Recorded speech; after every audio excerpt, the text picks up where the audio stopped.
Are we live yet? Let me check first if you're live, because always a big question if you're live. Let me check.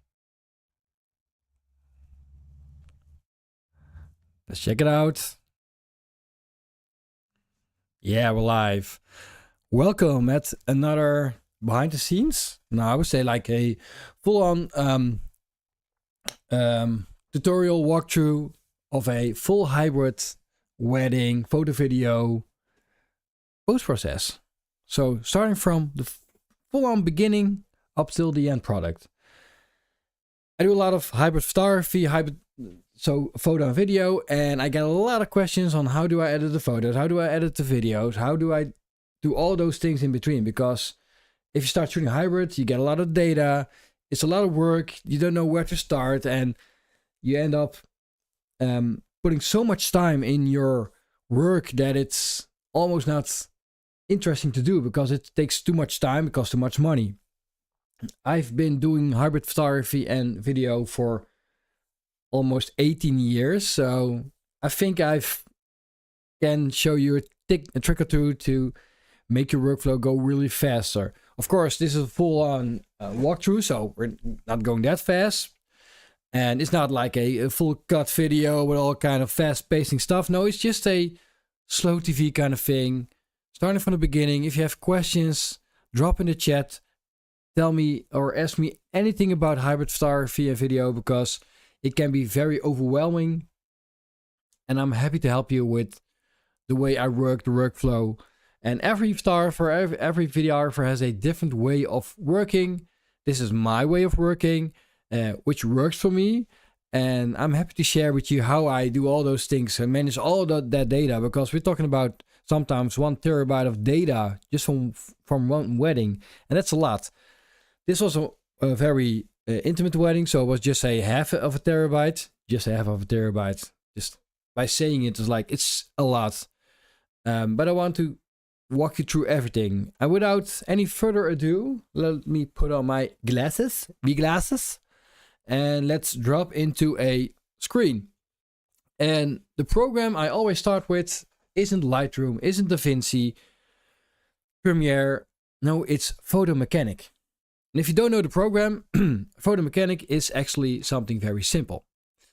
It's a program built to batch process. And batch processing means doing a lot of stuff. I'm gonna change my mic, 1 sec. Doing a lot of stuff at once. And I'm gonna lift my screen up a little bit. Or yeah, like this, yeah. Because I can choose that one. I don't want that one. Sorry, this is better. Yeah, it's the mic. I need a different mic stand. So this program, Photo Mechanic, is a program that is built for fast batch editing, fast selection, for the culling. And it's one of the best programs there is, because it's a no-nonsense, simple program. If you see my screen, it looks boring and simple.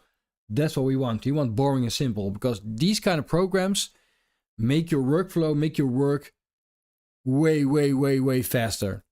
If you work in Adobe programs like Lightroom or like Bridge, they're just too slow. It's too much going on to work in, and you want a fast workflow. And you also want to make sure that once you share the files with your couple, the files have the right metadata, have the right information. So there is where Photo Mechanic comes in. So I will cut this full walkthrough in pieces, so we go step by step, or else we get a video of like 8 hours. So we will start with the culling process of photo and video.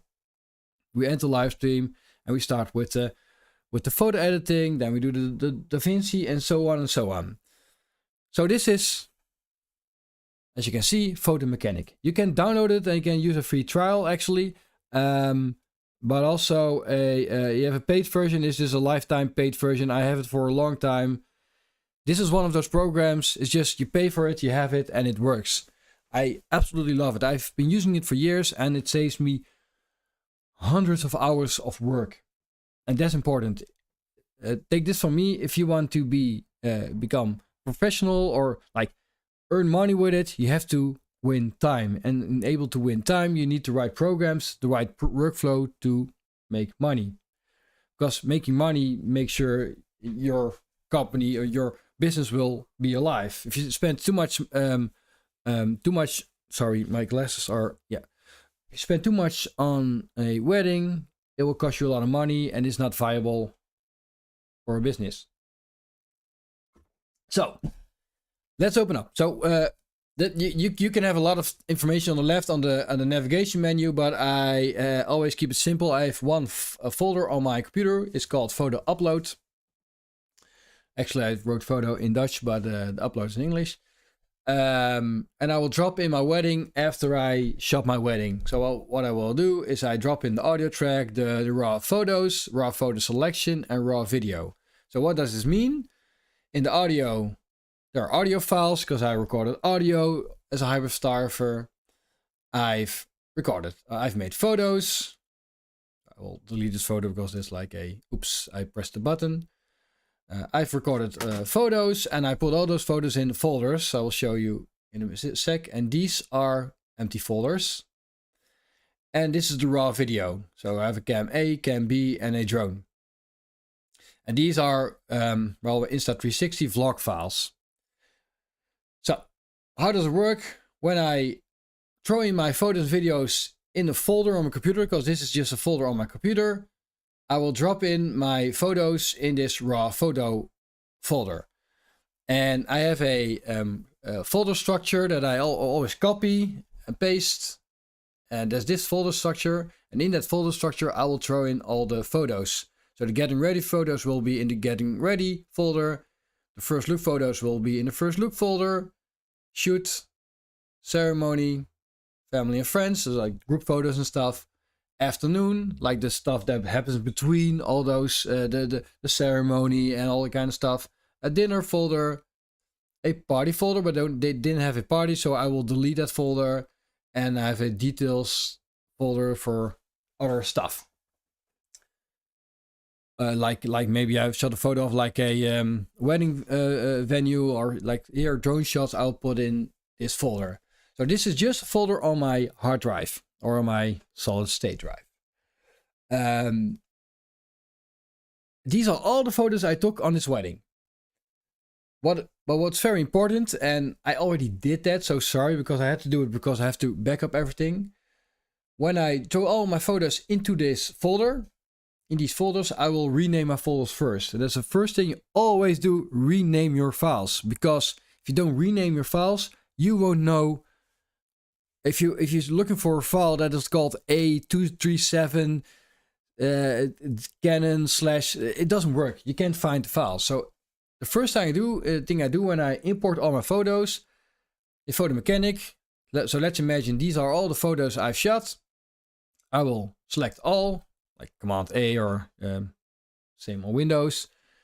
What I will do, I will rename my files. So this case is Command M. And what will I do? I will say all the files start with the name of the wedding venue. It's Dutch, Landgoed Zandenburg. The name of the wedding couple. And of course my name as a trouwfotograaf, videograaf. That means I'm a wedding photographer. So all these files will have this name. And what it says right here means it will have a number automatically in the right order. And that number, as you can see, that SEQN is a variable, and I can set it here. So I say I'll put it on 1000.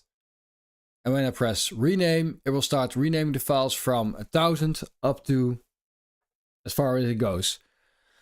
And that way I never start with 0001. I always start with 1000. 1 is the first number. And I will rename all the files. So that way I always know, oh, this is a wedding at that location with that couple and shot by me. So if I send files, these files always have this name. So I know if someone uses the files, it's in the metadata of the photo. And also the metadata, so the back end of the photo is automatically changed. So everyone that gets a photo, my information is imprinted. And that's what I do. Then I have all the files renamed. I do that with the photo files and the video files. So you got the the photo files and the video files, and you can see right here the video files have I start with 6,000 with video files, so I know this video file is a video file on a certain location, certain couple, so I know everything. I can play video files if I like. It's log file, so it looks pretty I say colorless because it's log file. That's what I do. I make sure that where's my screen? Jeez. I lost my screen. It's because I'm sharing my screen. Maybe I do this. Okay. Oh, sorry. And we're back. This is pretty annoying. How did I do this? I don't know. I pressed the button and now. Okay. So this program works really well, as you can see. I don't want this. Okay, I think there's a problem because I have two screens and something went wrong with the sharing of two screens. Can I just exit? Yeah. How can I fix this? Okay. This is so annoying when you work in two screens, and so I have to reset the program. It's not a program, it's... No, I don't want to reset it. I want to know what this thing here is, what it's doing. Yeah, I'm gonna quit the program because I don't know what... I can't access my screen. So this program normally never fails. I think it's because it's linked to the program OBS.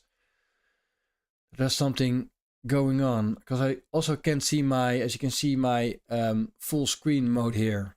I can't open my full screen mode, so that's probably the problem. But I open again. So like I told, the files have a certain name and a let me fix this. Let me check if everything still works. Come on, man. Open up. Yeah.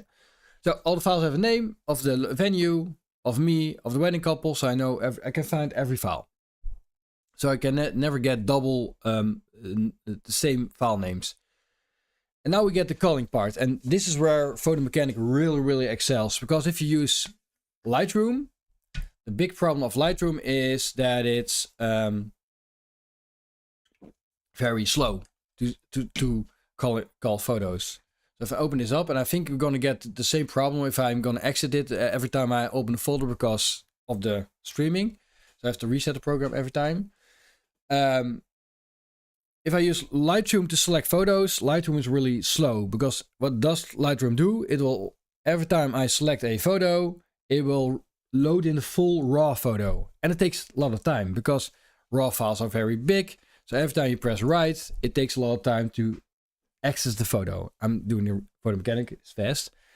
But Photo Mechanic isn't slow. As you can see, I can, faster than the stream shows, I can go through all the photos. There's no delay. It goes really fast. Why is that? Because Photo Mechanic doesn't load the full photo. It uses the metadata to show the photo, because it's just a raw file. It isn't actually a real photo. It's a metadata. So it shows me just a very a version of the photo, so I can select the photo. So I don't have to go slow with photo culling. So this saves a lot of time. And what I will do right now is just use my arrow keys on my keyboard. And I don't know if you can see, I only use two keys. It's like the arrow keys. Go forward, go backwards. And if I want to select something, I will press 1 and it will mark it as red. And I just chose 1 because it's the fastest button to press from my arrow keys. So, and it gives a red label. I don't care the color of the label. Red is 1, so we go for 1. And why am I doing this, and why am I not doing it in Lightroom? Because some people say, yeah, you can do it in Lightroom, it's maybe a little bit slower, but then all the photos are in Lightroom. Well, if you shoot a wedding and you shoot, like, let's say 5,000 photos, and you shot 10 weddings, that's 50,000 photos in a Lightroom database. I guarantee that Lightroom will be very slow. It will be a very big folder on your computer, a backup folder, and you will fill up your hard drive, and you have a problem with data and it doesn't work, it gets slow. by using Photo Mechanic, I only first do a selection, and the selection I have will that selection I will add in Lightroom, and not a full-on wedding selection. No, just only the selection I want to send to the couple, and that gives me a lot of time that I win, and I get a fast Lightroom. And always make sure you use a Lightroom catalog. Don't use one catalog for everything. I use like a wedding 2026 catalog. I have like a behind the scenes catalog. I have like YouTube catalogs. I have a lot of catalogs, so I divide it so my catalogs stay fast. Let's just do a photo culling, and yeah, I'll always go fast. So these are like the behind the scenes photos, and I think what's very important, the woman that is like doing the makeup and hair is also a friend of mine. I know her for a long time, so I've shot a lot of photos of her, and sometimes you'll see a little bit like stupid photos, or like, why would you choose a photo like that? Well, I like to incorporate behind the scenes photos, just photos that look a little bit, how can I say it, not beautiful, but the content of the photo is very important. And then I will choose those photos just because I know it's just fun to have those photos. So as you can see, I'm quite fast with photo culling. Even if I'm talking, I will be selecting photos. And one thing to notice, and I'll show it right here. As you can see right here on the right side, my shutter speed is 1/160. That's very slow. A lot of photographers tell me that I shoot in very my shutter speeds are very low, so I don't get sharp photos. Well, first off, they are sharp, but second, I don't want my photos to be overly sharp, because I hate overly sharp photos, because our eyes aren't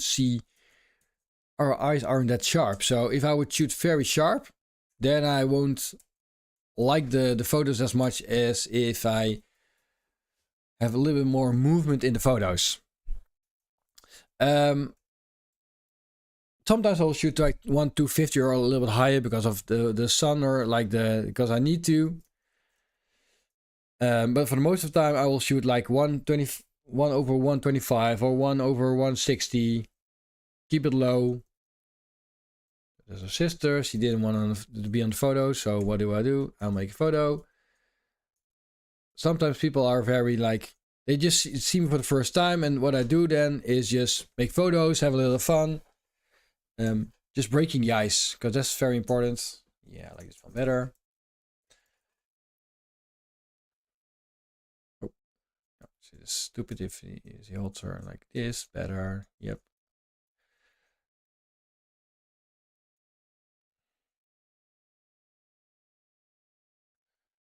Like, sure, yeah, as he was sitting on a bed, wasn't the best thing.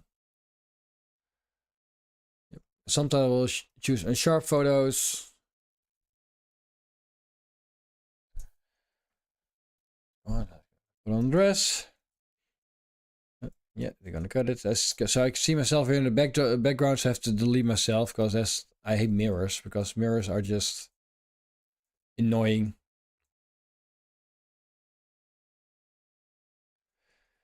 Go to the photos like this. Yep, she's laughing. I'll have fun. So that people always tense at this moment, and that's normal, because yeah, you're about to see your future husband.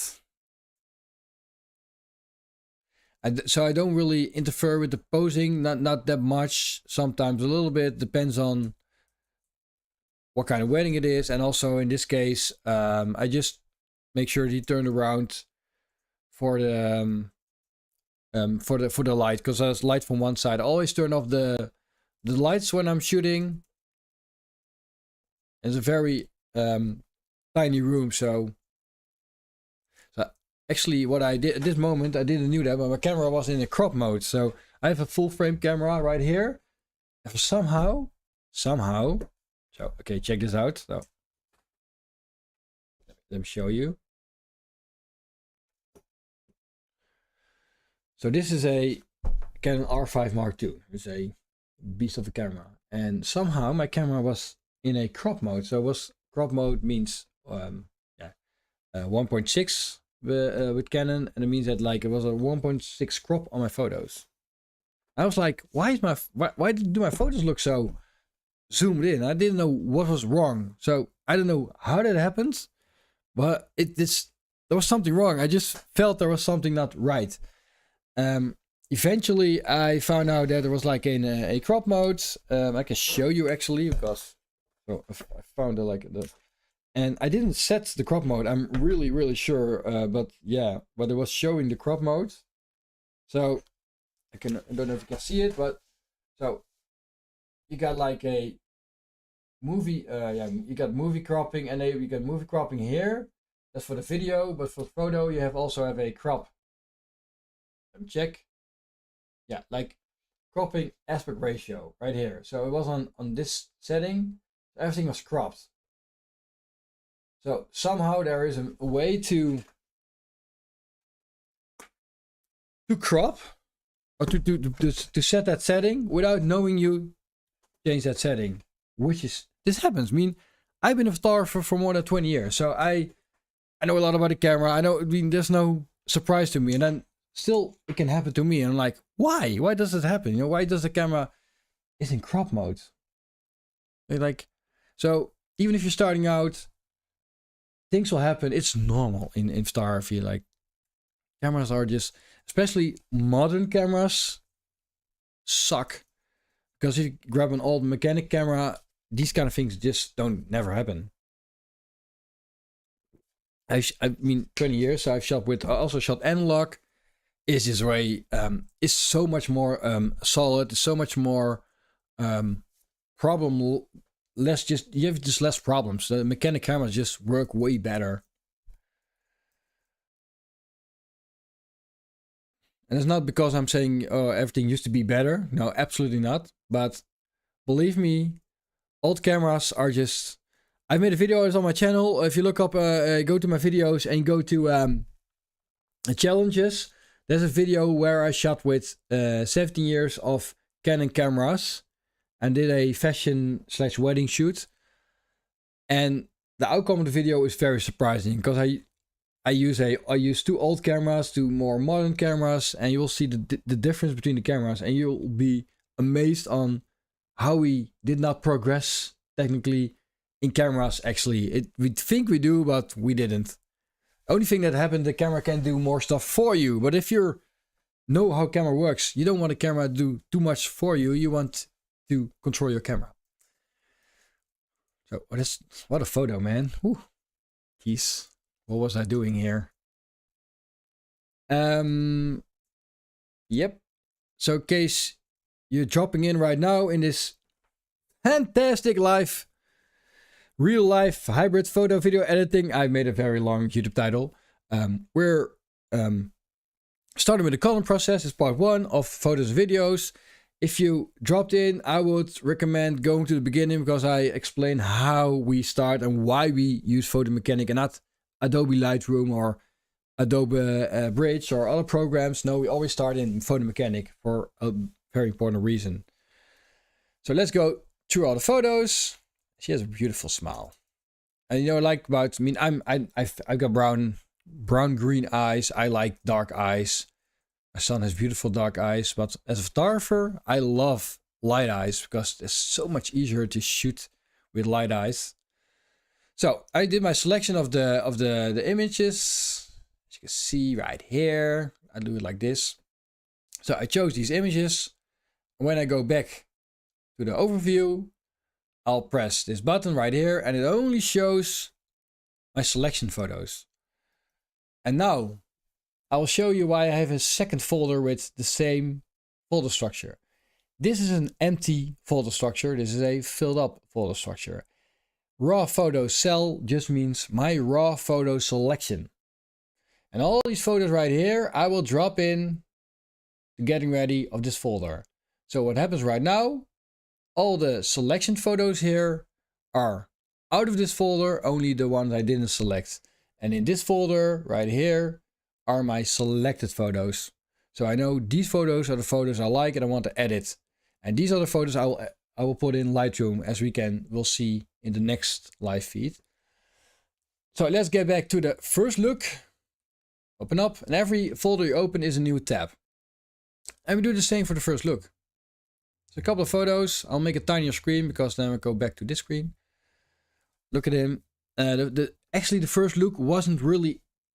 We did it later on the day because I wanted to shoot the video, but I had some photos of the first look and he was a little bit nervous and such a nice guy. Really. I love this couple. They were really in love, and that's what I like. 10 years together, have children, but they're truly in love, and you'll see that in the photo shoot. So photos of him. This is the first time we really met in real life. He was talking, so when people are talking, it doesn't look great. So I was laughing. The first time we met in real life. We didn't meet each other before that. Oh, sorry. Yeah, kick my microphone. Same here. I will press this button, select the files, throw it in the first look, and there we go. Open the shoot folder.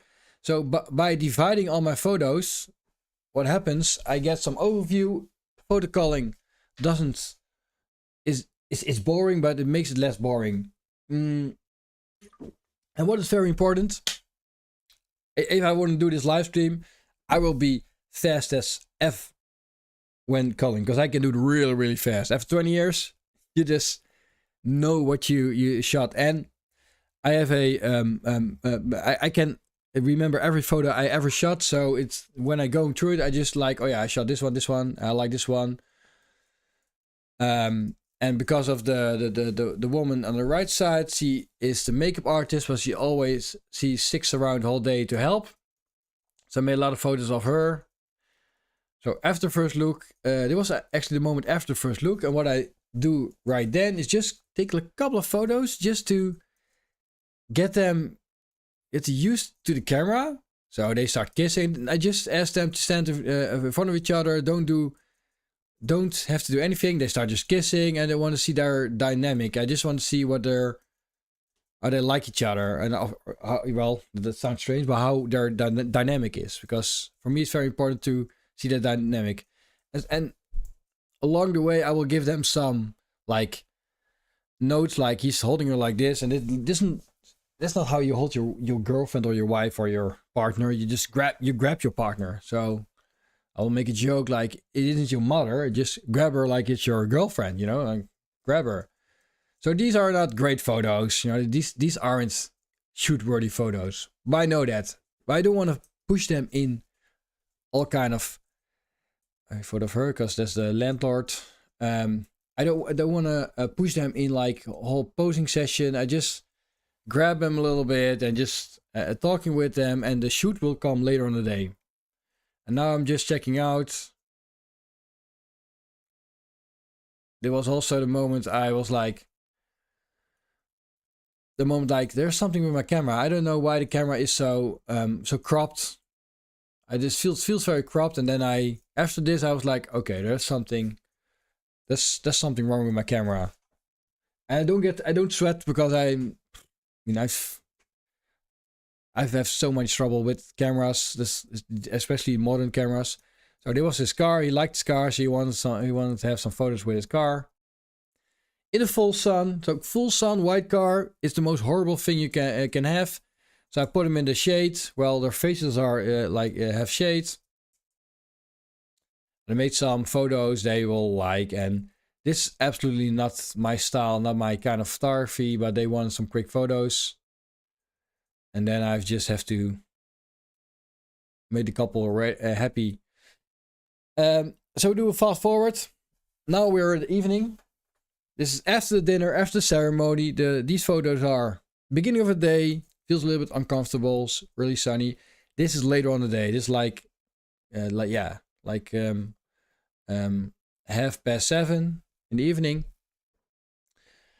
And what I do right here is let the couple just stand across each other. I put on some music, and then I ask them to watch each other's hands, or like their eyes, and just I tell a story about how special it is that we are standing here as people on a wedding day with your person. And it always creates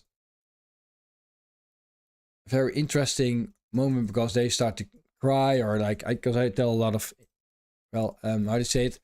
I have my ways to get people crying.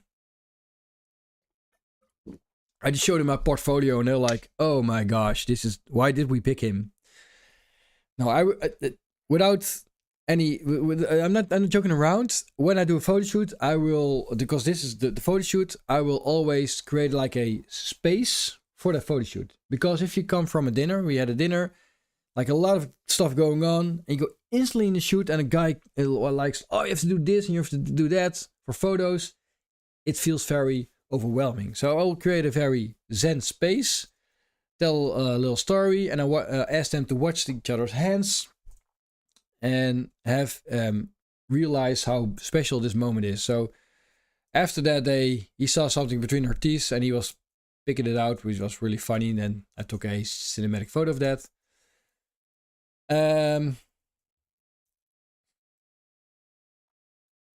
And those photos are very important. And after that, I start shooting. Slowly, I start to it becomes a shoot. And you already see there's a big difference. He still looks very posed. And she's already way more natural. But he's already doing a way better job than in the beginning. And he's not a model, you know. He's like a normal human being like you and me. But he has to look great on the photos. So he still has his eyes open. And I will ask them to close their eyes or just lean into each other. He still has like an awkward movement in his body. That was too awkward. You have to find the pose that works for them and for you. Slowly they can, so they are the eyes open, and eyes open just sometimes don't work. And I always, a lot of times I just ask, close your eyes. I'm not here, you know, like this isn't happening. To quote Radiohead. Okay, so look at the difference. He closed his eyes here. Now, so a little quick thing about photography and stuff. When you're shooting people that aren't used to be on a photo, because he's a plasterer, you know, like creating white walls, and there's a plasterer, that's how the name was. He's not used to get on a photo. But by closing his eyes, they are together. I'm not a part of the photo. If I see this photo, I'm a part of this photo, because she looks at me, he looks away. I'm clearly a third person in the photo. I don't want to be that third person.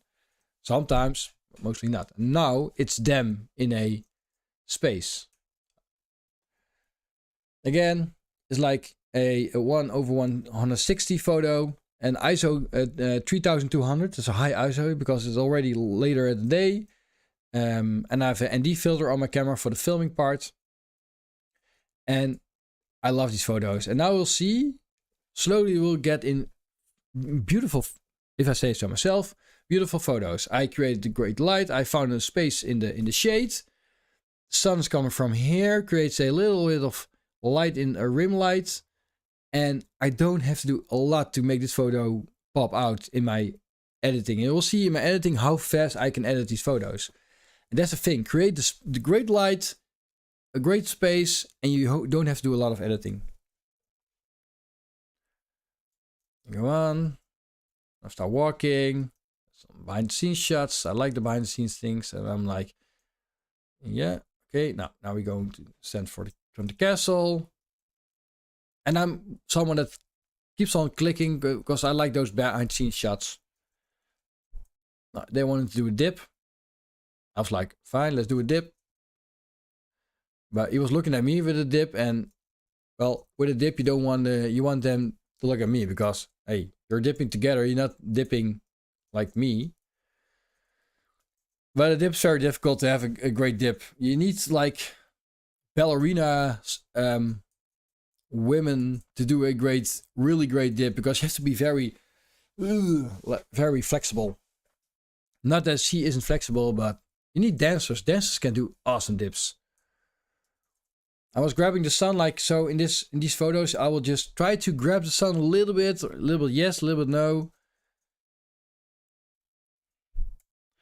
And then I'll let them just walk towards me, start shooting, more like the casual photos. And now she looks in the camera. I don't mind. So sometimes like there's a gap between photos because I shot video then. Oh, almost kiss. Yeah, that's a kiss. Ask her to just like kiss her in the neck. Just grab her. Yeah, close her eyes. Yeah, see, again, the eyes closing is what works. And I don't mind these sun flares because I think it's just vibes. Jeez, start leaking. You can you can pull those sun flares out with the haze, but I don't mind. I just embrace these kind of lens flares. Again, wasn't sharp. Why wasn't he shooting sharp? He's laughing. I like that he's laughing. So the photo like this, you can say, well, the photo isn't a great photo, but I like the fact that she's like standing like this and he is laughing. So I know they will like the photo. And if they don't like the photo, well, they still have it. So when I choose a shot, I will always think, is this a shot that potentially they like? It's not only about what I like, it's also about what they like. And I like how he looks at her. He has such a in love kind of face. Again, I did a dip. Yeah. A little bit of a dip, a half dip. As long as they don't do a double dip. So now we did again a first look. So actually these photos should be with the first look, but we did it just for the fun of it. Because why not? Yep, first look. She walks over the stairs. Because during the day the sun was straight at this building and you can do a first look with great photos. And now is a first look. And nobody would know that this is not a real first look, but they're laughing, they're having fun because I already know how they look. But the big difference is that a first look like this looks better in photos. And he starts looking at her. Oh wow, you look beautiful. Didn't expect you to look like this. Of course, she's laughing because she's like, we were joking around. But that's the thing.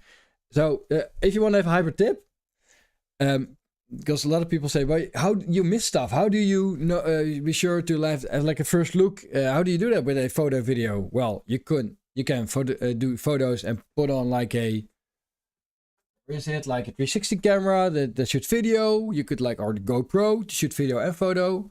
I always have a 360 on my camera, but I always shoot the real first look in video. And after that, I'll do a first look like this in photo later on in the day. And they were laughing, it's fun. And that's a great thing about it. The photos now have great photos of the first look. And nobody will see, except you guys, that it's not a real first look. And believe me, every first look you'll see on social media that looks so beautiful isn't the real first look. I'm convinced by it. I've shot more than 1,000 weddings. I've seen more than 1,000 first looks. The chances that a first look looks really, really beautiful, like aesthetic, is very, very slim. Because it's always during the day, the sun, like there's a lot of stuff going on. There are exceptions, but there are really exceptions. So they wanted to be under the veil. So I tried some stuff out. Again, he's a little bit he's the same height as I am. So he's a tall guy. So tall guy problems that we like a little bit like Pinocchio. We're not let very loose when standing. So yeah. Oh yeah. Oh, I like this one. Do I like this corner? I don't know. I'm not really a low corner kind of photographer, but I was testing stuff out. Yeah, they're looking at me. I see you looking at me. This is the one I like. The veil shot. Veil, sorry, veil is something else. Veil shot. Oh, yes. The almost kiss, that's what we want. Like there's a real kiss. Yeah, we can do that. Okay. Looking for that right moment. And the great thing is he was like, oh, I want to do photos like this. I want to do photos like that. I mean, if a man says, I saw your photos and I want to recreate that one, I like that. I like the fact that people ask me to recreate a photo because they saw a photo of me somewhere. Especially when a guy asks it, because normally it's a lot of women have a lot of communication on a wedding day, but when it's men, I like the fact that they are invested, because it's not only here you see my hands, in front of the camera, because yeah, like to do it myself, but sometimes it's better to let somebody else do it. The trick is to make it look natural.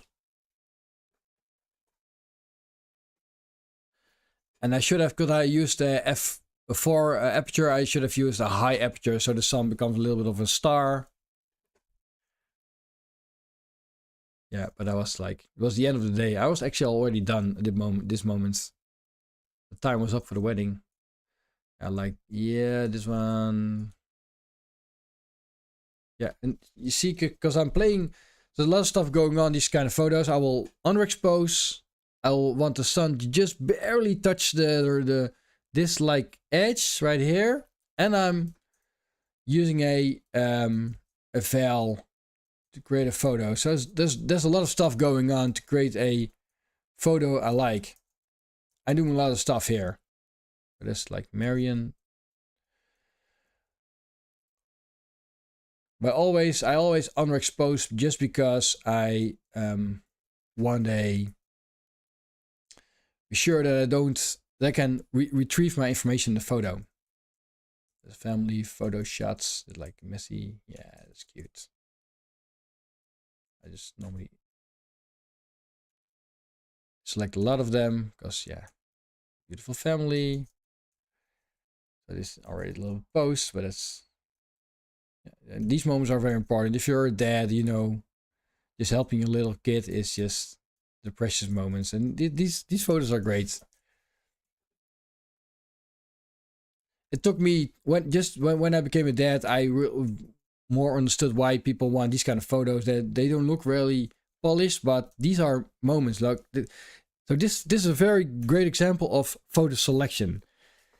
If you choose photos, a lot of photographers when you're younger, you're like starting out, you're looking for those perfect shots that look awesome, and I will explain this. It's very important.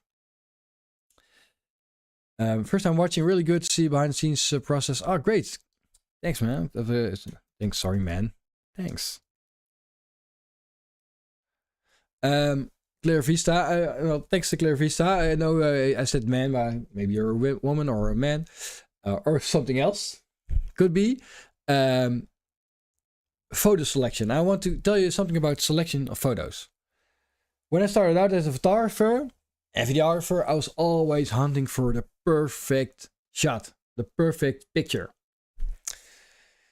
Like the aesthetics of photo should be great on my website, Instagram, and all that stuff. But the thing is, if we grab our phone and we look what kind of photo is on the backdrop of my phone, it's a photo like this, you know, like it's my wife walking with my son. It's a photo I shot with my phone just somewhere. It isn't a perfect photo aesthetically, but this photo is worth a lot to me because the content of this photo is something that does something to me, to my heart, like seeing them, my pretty wife, my pretty son walking there. That's my pride and joy. That's, if I look at that, I feel a lot of pride. But somehow we live in a society, and it gets more and more, that people want to show their most beautiful looking photos, most aesthetically beautiful. But what we really want is that background photo.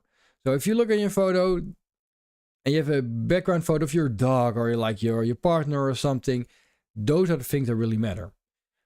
So if you take this photo right here, you could say, oh, this is not like a perfect photo.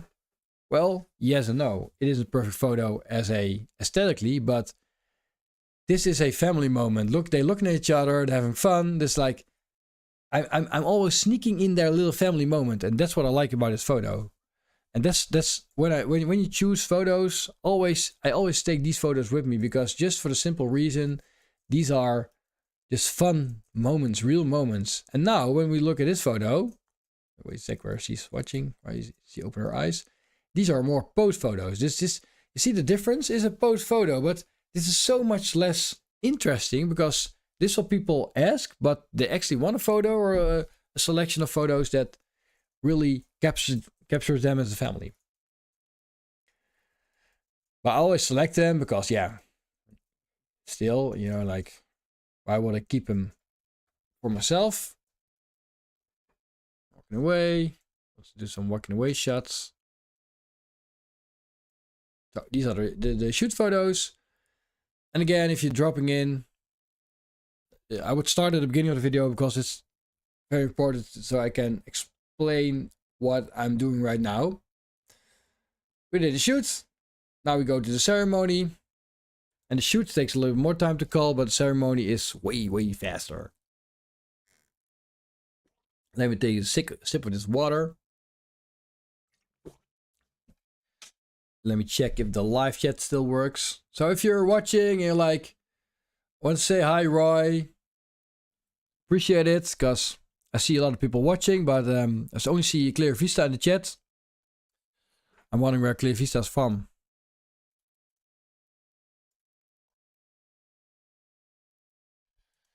I'm glad Clear Vista has a name that I can pronounce. Sometimes I get names that I like cannot pronounce. Okay.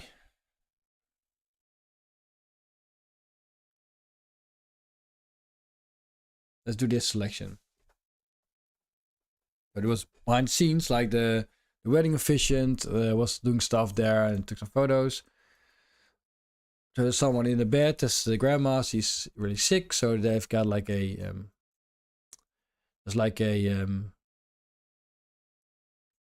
company that brings those people to all kind of venues or like places they want to go. It's just really beautiful. They just bring people somewhere so she can attend the wedding, and that's a very beautiful initiative because they do it for free. So that's why grandma is there in a bed with a caretaker, and I like the fact that people do those selfless things. It's really selfless. I mean, we doing other things, but because we doing with guiding dogs, you know, we have guiding dogs. It's such a beautiful thing. But people helping people just because they want to help is something really, really beautiful. I envy people that doing that because it takes a lot of time and takes a lot of effort to do these kind of things. So what I will do with a ceremony, I will just shoot photos of people sitting there. So I just have a quick snap of everyone sitting there. So I know who's sitting there and have some shots on faces. It's all about just making photos. It was a very small wedding, just a couple of people here, not a lot. Normally I have very big weddings, so now it was very small. So that's why we can do it live, because if it's a big wedding, it takes too much time. So these people are like the people like driving her around, grandma with a caretaker. Like the guy was clearly like, oh, he used to make a photo of me. Now he's not. Yeah, like, that's so funny.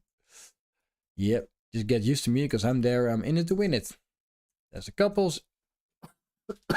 Sorry. So they are walking down the aisle together, not with a father or mother, because, well, her father and his mother don't live anymore. Sorry. And so that makes it really easy. Photos. Oh, sorry. Camera. Now I'm turning around, and meanwhile I had the camera right here because I had a static camera. Normally I have two, but the other camera I forgot my my tripod, my other tripods. That's really stupid. And also this, like, they sitting in front of a window, and we all hate windows on a wedding ceremony because there's like bright light outside, so you have to control your light. So I will underexpose. So I make sure you can see right here that I've like a one-stop underexposure, because or else my photos will like the backlight will be too bright. So go through this. Like the wedding officiant, like yeah, she was pretty not very interesting. Children.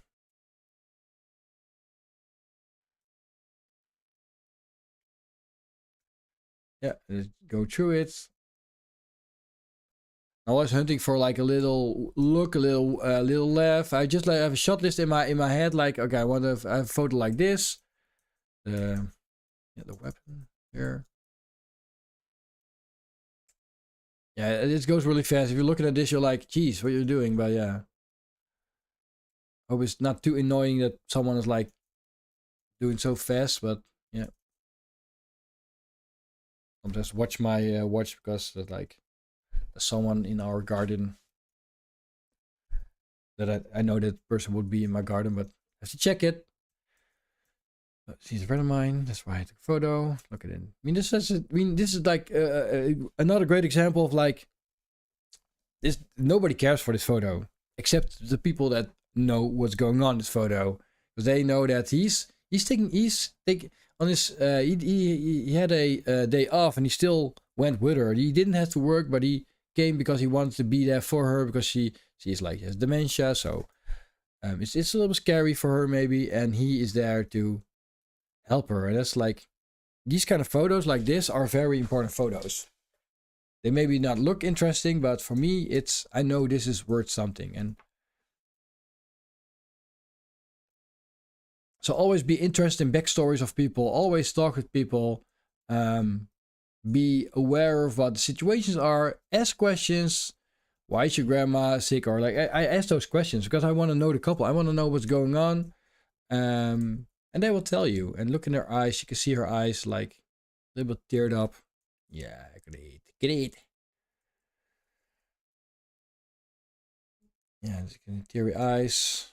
Yeah, see right here, that's what he wants. Some teary eyes. The grandma was saying something. It was a very small ceremony. Don't you just, probably you know this when you watch it, when you have a wedding ceremony, like the rings come in, like there's the children. They always do it so fast, and you cannot really be between them. It's really annoying. So I always shoot what I can shoot.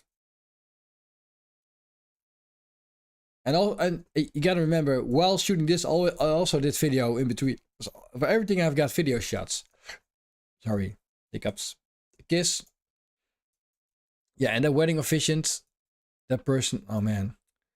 She asked for the kiss while the children were still standing there. So she did the rings first and the kiss later. And I don't like that way of doing it because it really messes up your flow. It's very how will I say it?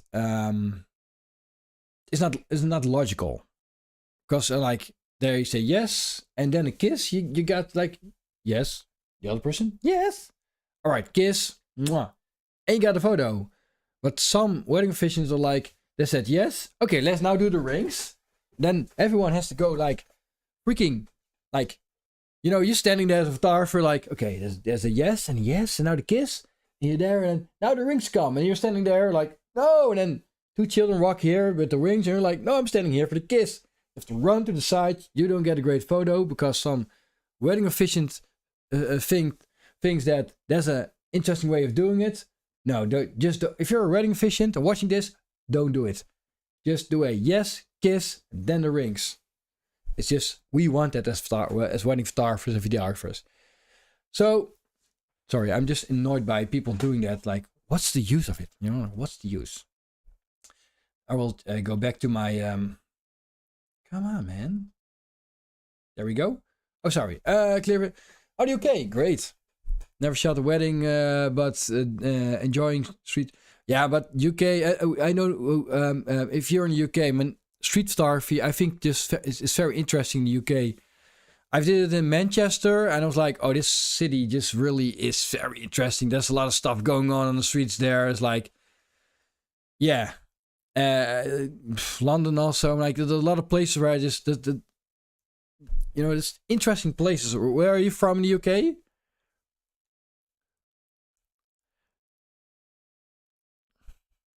Can you edit? Oh, sorry, there's another. Can you edit the backlight one so I can learn? Yeah, I will do that in the. I'll do that in the part 2. So we do a full breakdown of on a real wedding photo video. So now we're at the culling process. After this, I will stop the live stream and I will maybe do a second live stream later on in the day with the editing of the photos. And I will show you how you fix the backlight in a very simple way.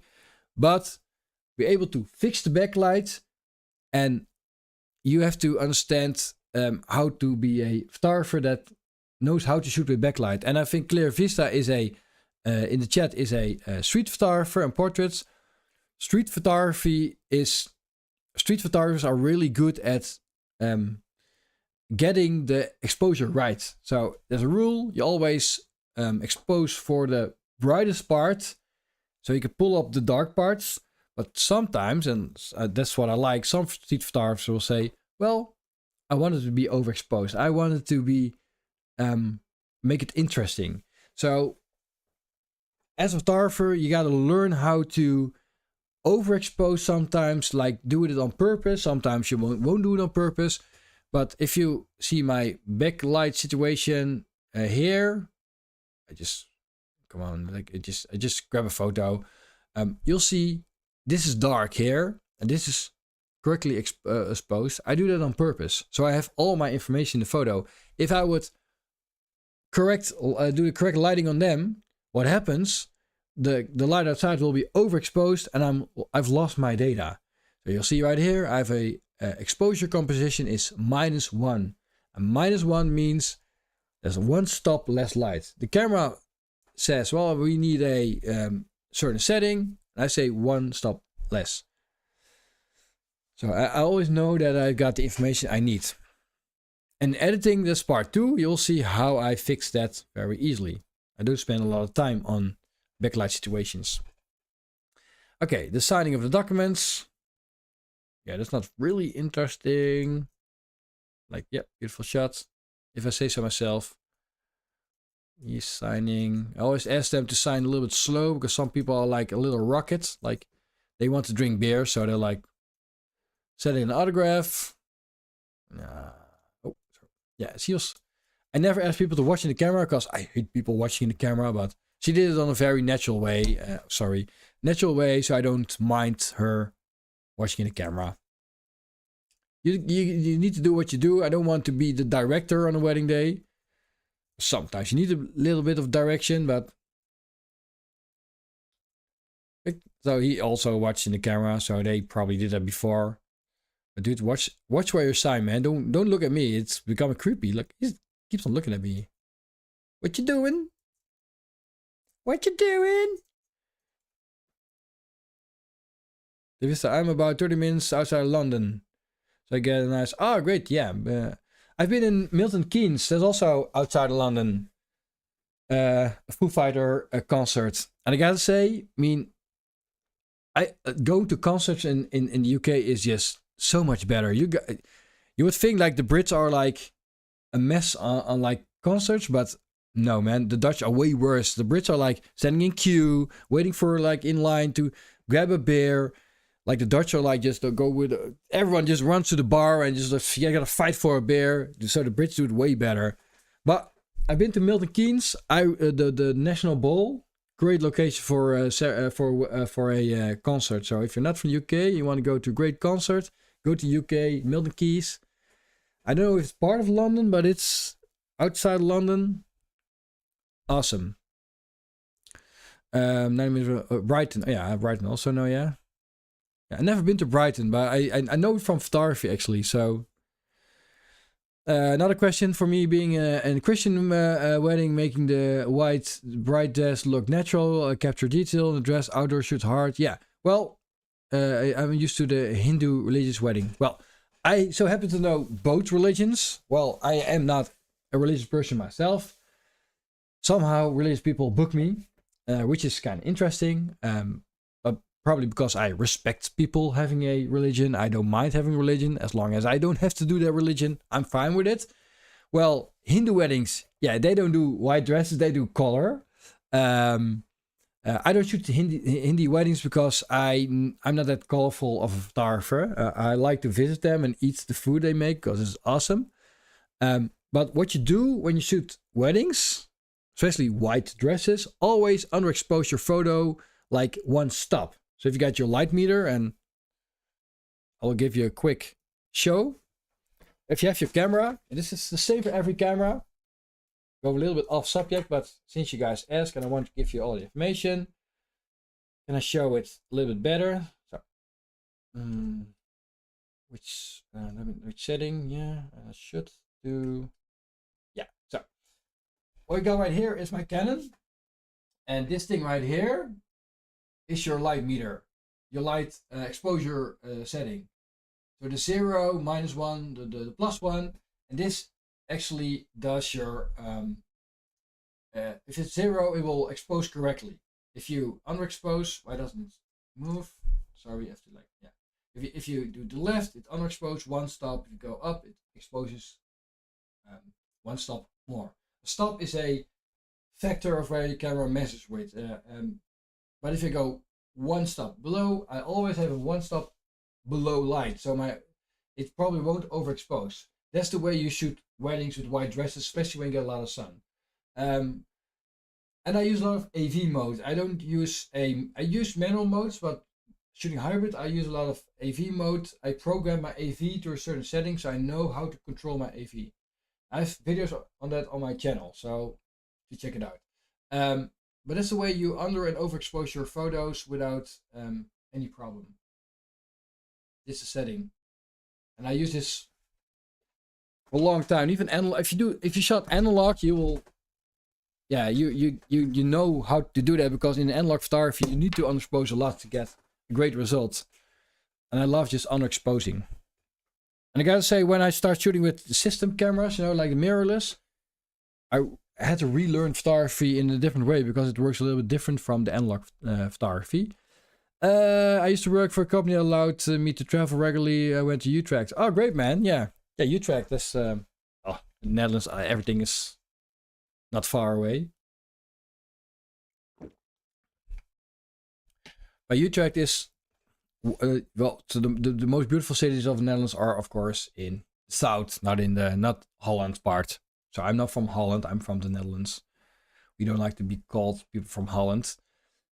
But Utrecht is above the rivers, we always say. But I like Utrecht. It's a beautiful city. Great people there. There's a great mix of people. Yeah, great city. Well, I hope that answers your question. Yeshoduapun. I don't know how to pronounce it, man. But well, Roman. But underexposure shots. Let's go on to the culling, because I mean, let's make this a poll. Do you like photo culling?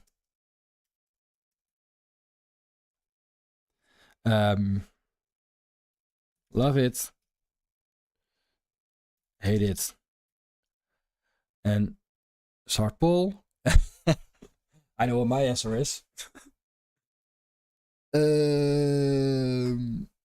What used to work for company Utrecht? Do you want to share what company, or you don't have to share, but you can share if you like.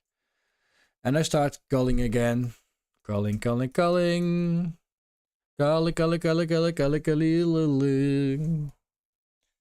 There's a wedding officiant. So he was like a wedding officiant from the government. They are always very strict. I like wedding officiant that aren't government related, because, jeez, those are just way more fun.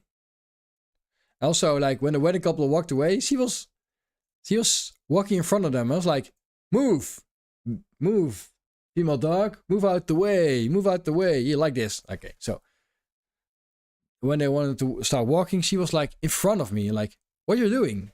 Don't take the center stage. Don't do that.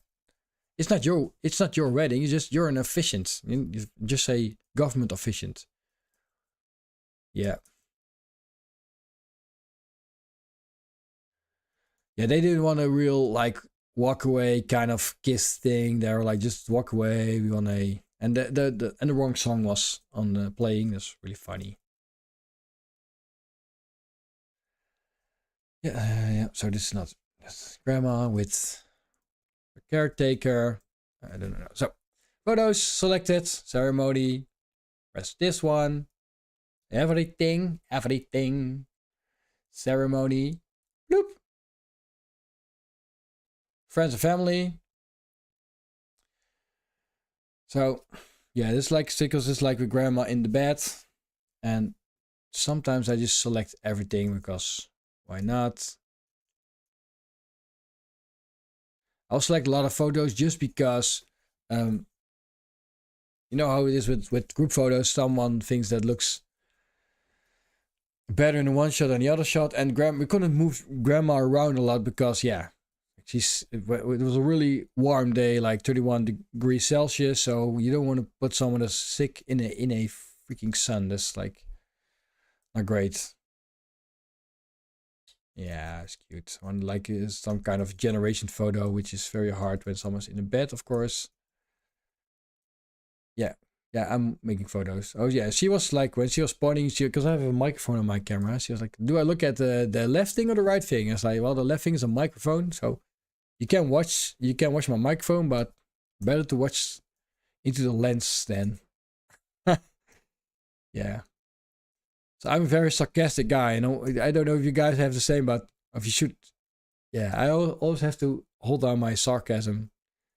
Which, of course, that doesn't know what it is because she's not a photographer. But yeah, yeah.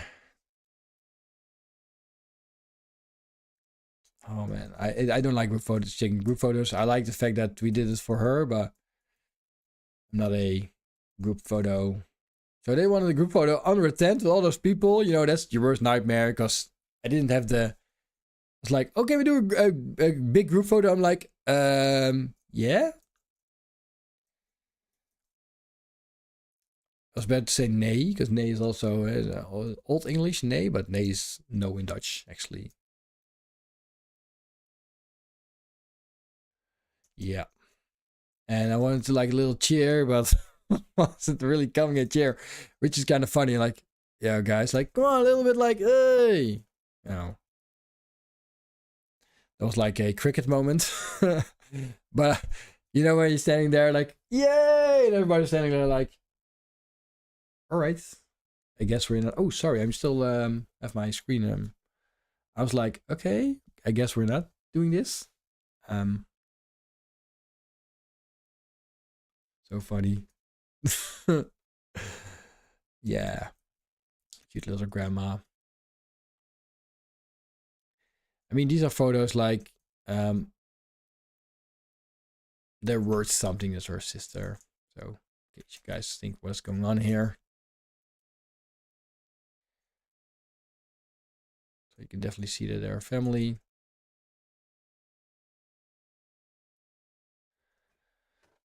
Group photos. So maybe a strange spot for group photos, but when it's 31 degrees and you have to take group photos during the day, you really have to find a spot that isn't killing your photo. So the best thing to do right then is just to find a spot that is in the shade. And you know the light will be great. Why did I choose this photo? Don't open your eyes. Don't close your eyes. That's like the makeup and hair woman. But this guy was very skinned, bronzed by the sun. Like really a lot. He's standing a little bit like he was standing in a soccer field. Yeah. I tried to like move his hands, but he didn't really get it. Okay, photos. They have great color composition. Do we like a great color composition? Dude, watch it. Look into the camera. Look at me. Don't look at the tree. Why do some people always look like... Yeah, there's always people on the photo that look like they look at a tree or something, or like, I don't know where they're looking at, but it's just funny. This was a very tiny group, like a very small party, say in English. Sisters. Although they're sisters, I couldn't. I wouldn't say there are sisters, but maybe it's the glasses. But yeah, there are sisters. There's a drone shot that looks pretty. Oh, they want to have a little photo together. Yep. Yeah, that's the photos I want. The laughing photos. I don't want those stupid. Yeah. Oh, did I miss a kiss? Ah.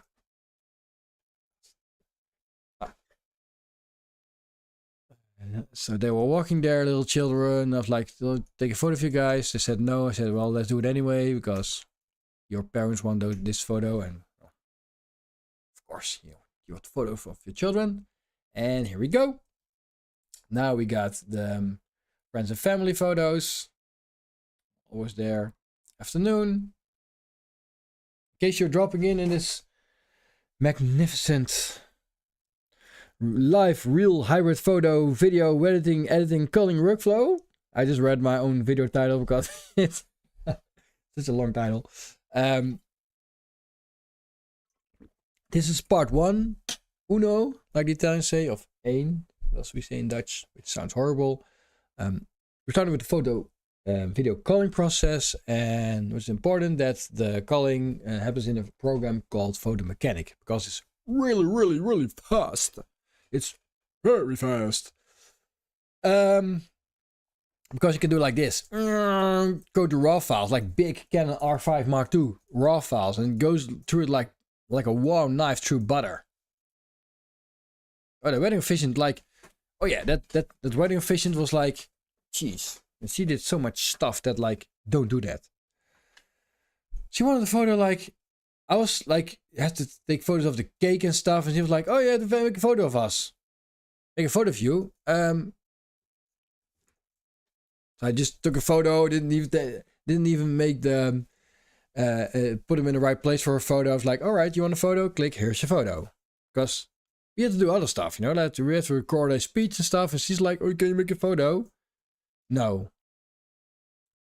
I'll make a photo, but it was just like oh yeah, click photo.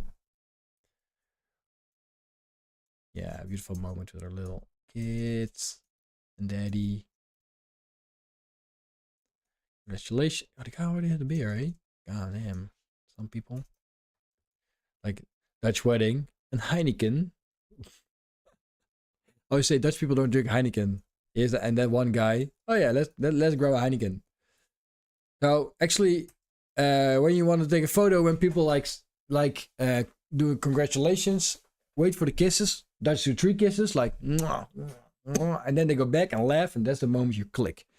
So don't take a photo this moment because I do like this.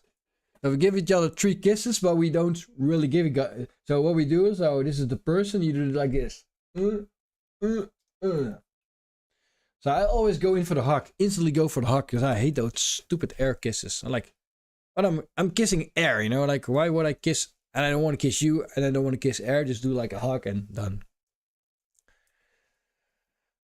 I always go in for a hug. It's because of my American family, or my wife. Like there are huggers, and I'm like, yeah, let's hug. That's a great kiss. Yeah, they're standing there. I didn't know what they were doing there. Like, just took a photo. So this is the afternoon. So in the afternoon, there's like all the photos that are just, things going on. Like a little speech of a mother. Yeah. And can I just say that she had like just a small tiny word. That's how you do it. Not like a long story of how she grew up. Just a great tiny story. That's the way to do a good speech. Just a proud mom. And yeah, the cake moment. And I switched it off with video. So there's video and photo of this. She's laughing. I like the laughing because the cake fell between her 2 things. You know what I mean? So there's a funny moment. Get a laugh. I like laughs. Some people scratch with their middle finger, and they always looks like they're flipping me off. Yeah, eat the cake. Eat the cake, woman. You gotta eat the cake. Yes, I will eat the cake. You want a piece of cake, Roy? No, I don't like cake. I don't like and then it's disgusting. So I never ate a cake like this because they look pretty, but definitely don't like the taste of cake. And it's better because if I would eat all those cakes, I would look like a cake. Oh yeah, there's a present from Grandma. Beautiful present. Thanks, Grandma. Thank you. You watching? She's watching me. No, I will crop this photo. Oh, sorry. I'll just crop this photo. Standing around. So some people like that part of the group was really like aware of me, and every time we took a photo, they would just stop talking. And I'm not an awkward guy. I mean, you're on live streaming me. I'm just like jabbering around, having fun. You know, like. I mean, if you put me in a people with unknown people in a group, I will have fun with them, and I'm very easygoing. But that group, every time I walked in there with the camera, like, "Hi guys," they just stood there. I was like, "Yeah, guys, or I asked something. It was like a more like an interview than a conversation. But that's pretty strange. But yeah, after shooting, so many weddings, I don't get awkward anymore. I just like, okay, fine. I'm not really thinking anything of it. Yeah, they will play Jenga, huge Jenga. Yeah, I just pull it out. It doesn't drop. Let me grab. Takes a long time, like this. So this is Maid Marian.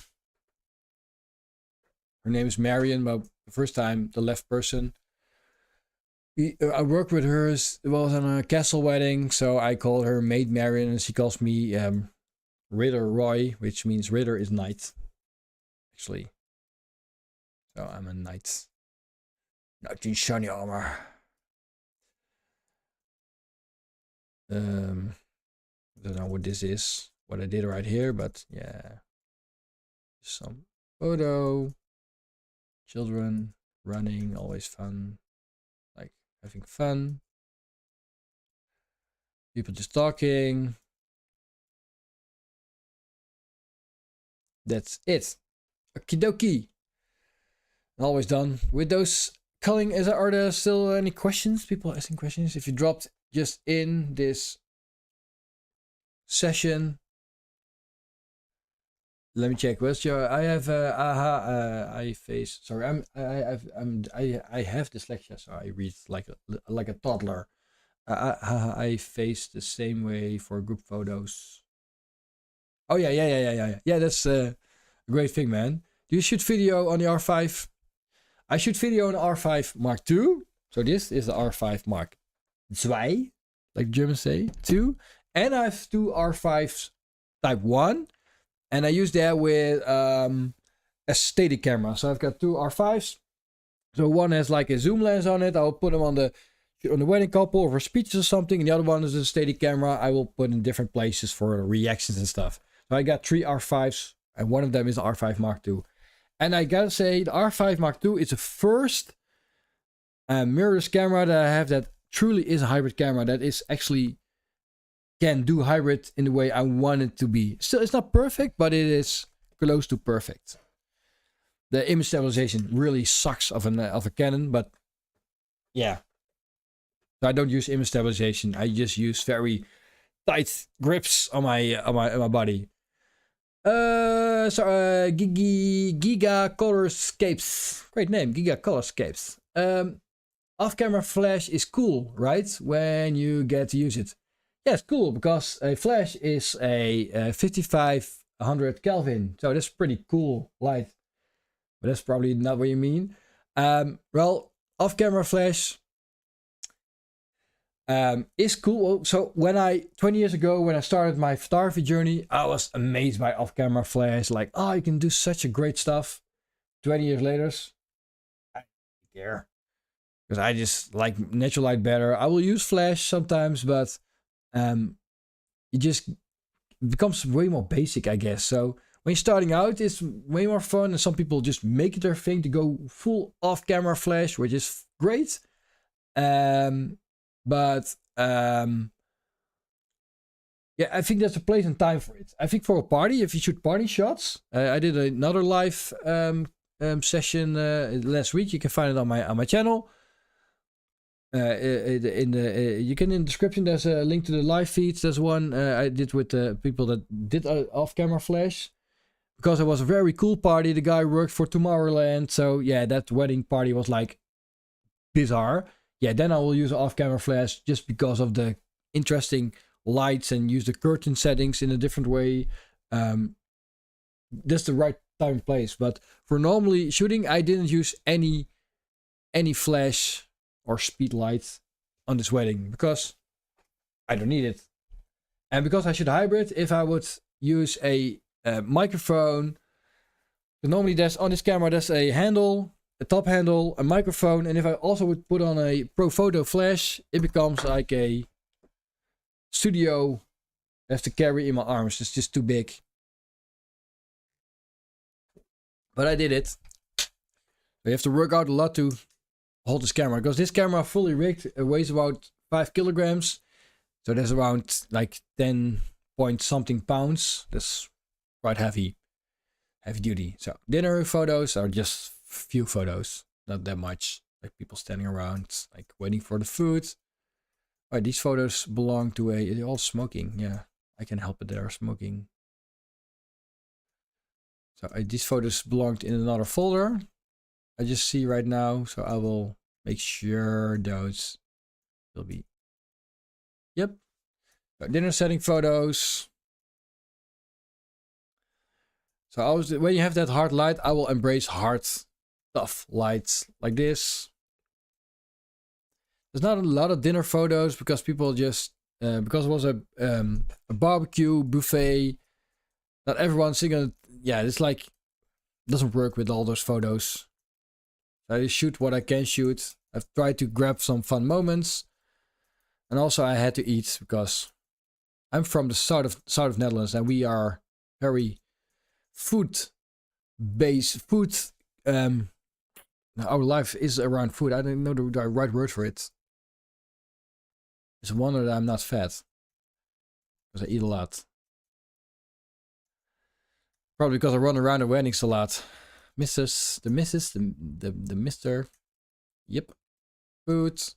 I like buffets. That's the best thing to eat on weddings, because you can grab as much as you like. Also, yeah, it's a great moment. Stand in line. Eating. Okie dokie. So, very important thing about this, because I saw a couple of photos that didn't belong in this folder. There were these photos right here. These. So I throw these in the afternoon photos, and the rest of them I will throw in the dinner. Well, they didn't have a party. Great stuff. And the last folder, ooh, the dress. Magnifique. Yeah, and now I know I should shot cropped. It's like, idiot. So all these photos I shot in crop mode. And in case you didn't watch the video from the beginning, you're asking, why you shoot a crop photo with a camera like this? Well, somehow the camera was in crop mode. I never used crop mode, but probably it was because I used a lens on it that only works for crop cameras, but it's a very interesting lens. And I did it on a wedding before this, so the camera was just stuck in a crop mode. But there was nothing going. I mean, couple doesn't even really notice it, but yeah, more like, crap, why was the camera in crop mode? Why did I do that? There's the owner of the castle. Very nice person. I like her a lot. Flowers. Behind the scenes. Some photos of the stuff going on there. Oh, dude. I'm wondering if you guys can hear the keyboard sound. I don't think so. Again, some drone shots.